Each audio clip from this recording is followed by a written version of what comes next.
X39와 카르노신 둘 다 상처 치유를 빠르게 합니다. 어떤 것이 더 효율적으로 작용합니까? X39는 줄기세포를 활성화합니다. 카르노신은 염증 과정을 관리하는 데 도움을 줍니다. 카르노신은 매우 강력한 안티당방지 영양소이므로 포도당이 단백질과 결합할 때의 부정적인 영향을 방지하는 데 도움이 될 것입니다. 그리고 상처 치유에 관여하기 때문에 카르노신이 상처 치유에 대해 왜 그렇게 가치가 있는지 설명해주고 있습니다. 그래서 각각의 제품에 대해 물어볼 때 저는 주 제품 모두 상처 치유에 도움이 된다고 말합니다. 그것이 법적으로 말하는 방법이 될 것입니다. 어떤 것이 더 효율적으로 작동하는지 말할 때 X39와 카르노신은 완전히 다른 일을 합니다. 카르노신은 상처 부위의 염증을 관리함으로써 상처 치유를 돕습니다. X39는 상처 치유에 도움이 되는 손상 부위에 줄기세포를 가져오는 데 도움이 된다고 설명할 수 있습니다. 그래서 X39와 카르노신은 서로 다른 일을 합니다. 만약 하나를 무조건 골라야 한다면 저는 X39를 선택할 것입니다. 줄기세포를 활성화하기 때문에 X39는 상처 치유를 돕는 데 매우 강력할 것입니다. 인지기능 장애를 앓고 있는 사람들에게 카르노신을 매일 사용하는 것을 추천하시겠습니까? 그리고 신체의 특별한 위치에 붙여야 하는 것일까요?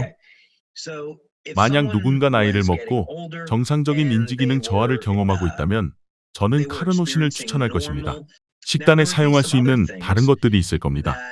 예를 들어 오메가3 지방산이 많은 고등어와 연어와 같은 지방이 많은 생선은 우리가 나이가 들면서 우리 모두에게 중요할 것입니다. 우리의 뇌는 더 많은 DHA를 필요로 하는데 DHA는 필수 지방산이며 오메가3는 지방산 중 하나입니다. 그래서 나이가 들면서 정말로 식단에 신경을 써야 하며 오메가3와 특히 DHA를 더 많이 섭취해야 합니다. 그것은 또한 우리의 전반적인 건강, 특히 인지 기능을 지원할 수 있는 매우 강력한 방법이 될 것입니다. 질문이 있습니다. 53세로 하루에 최대 4시간에서 5시간을 자는 사람이 있습니다. 수면에 문제가 있는 53세의 여자분이 있습니다. 한 달 동안 X39를 붙이고 있고 알리비디와 사일런트도 붙였지만 도움이 되지 않았습니다. 이런 분에게 카르노신이 도움이 될까요? 여기에 여러 가지 일이 있을 수 있기 때문에 이 정보를 바탕으로 말하기는 조금 어렵습니다. 하지만 이것은 여러분 모두에게 잠재적으로 중요한 것이기 때문에 잠시 이야기를 나누겠습니다. 먼저, 좋지 않은 수면의 질을 가진 사람은 많은 것들에 의해서 수면이 방해될 수 있으므로 자고 있는 상태를 평가해야 합니다.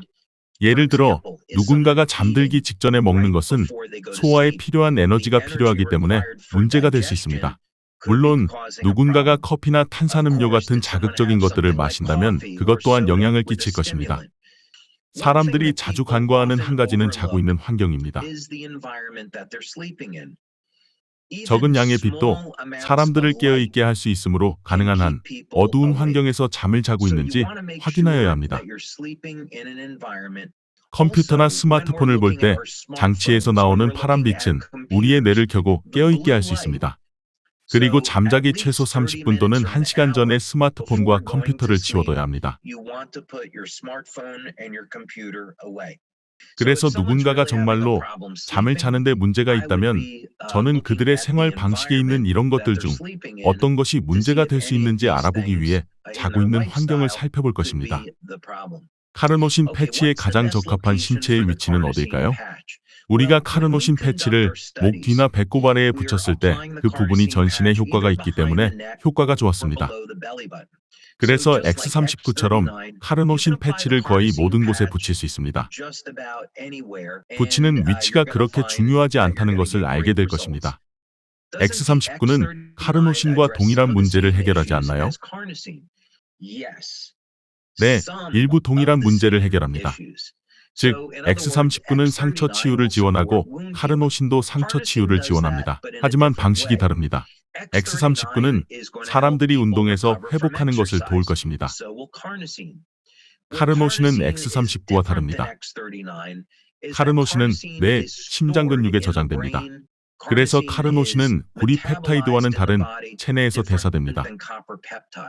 따라서 X39와 카르노신은 시너지 효과가 있는데 서로의 활동을 지원하기 때문입니다. 모유 수유 중인 여성도 패치를 사용할 수 있나요? 대답은 아니오입니다.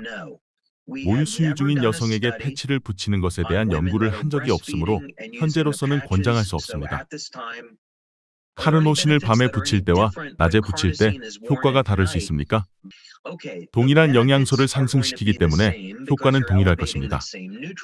그러나 영양소 타이밍에는 몇 가지 효과가 다를 수 있습니다. 저를 포함한 많은 사람들이 밤에 카르노신을 붙이면 매우 강렬한 꿈을 꾸게 될 것입니다. 그리고 밤새 잠을 잘 수는 있지만 뇌는 깨어 있습니다. 당신이 그런 사람들 중 한 명이라면 이해할 수 있을 겁니다. 그래서 밤에 카르노신을 붙이면 편안한 잠을 잘 수 없을 겁니다. 다른 사람들은 그것이 그들에게 강렬한 꿈을 주고 그것이 그들을 매우 오랜 시간 동안 깨어있게 한다는 것을 발견할 것입니다. 정신적으로 깨어있는 겁니다. 카르노신을 일주일에 한 번에서 3번만 사용하는 것이 권장되는 이유는 무엇입니까? 당신이 원한다면 카르노신을 일주일에 7일 사용할 수 있습니다. 단지 카르노신이 글루타치온 같은 것처럼 빨리 대사되지 않을 뿐입니다. 글루타치온은 대사되며 반감기는 7분입니다. 카르노신은 조금 더 오래 머무를 수 있습니다. 매일 운동을 하지 않는다면 일주일에 3, 4일 정도만 카르노신을 사용하면 충분할 것입니다. 정신적 활동이 많거나 일주일에 5, 6일 정도 신체 운동을 한다면 카르노신을 더 자주 사용하는 것이 좋습니다.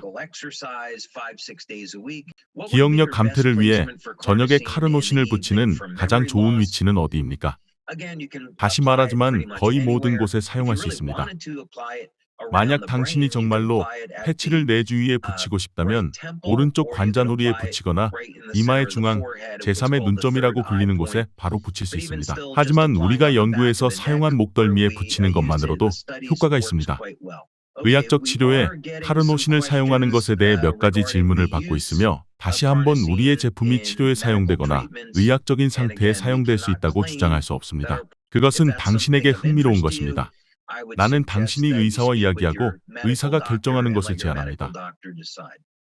패치 체험을 원하시면 연락하십시오. 체험 신청을 받습니다. 몸이 불편하시면 일단 체험부터 하십시오. 건강에 많은 도움이 될 것입니다. 그리고 지역 대리점을 모십니다. 지역에서 체험 미팅을 주선할 수 있으면 연락 주십시오. 지금까지 영상이 좋았다면 좋아요 눌러주시고 구독도 눌러주십시오. 영상을 만드는 데 도움이 됩니다. 지금까지 시청하여 주셔서 감사합니다. 건강한 삶을 추구하는 쓰리고 TV 정보 채널이었습니다. 감사합니다.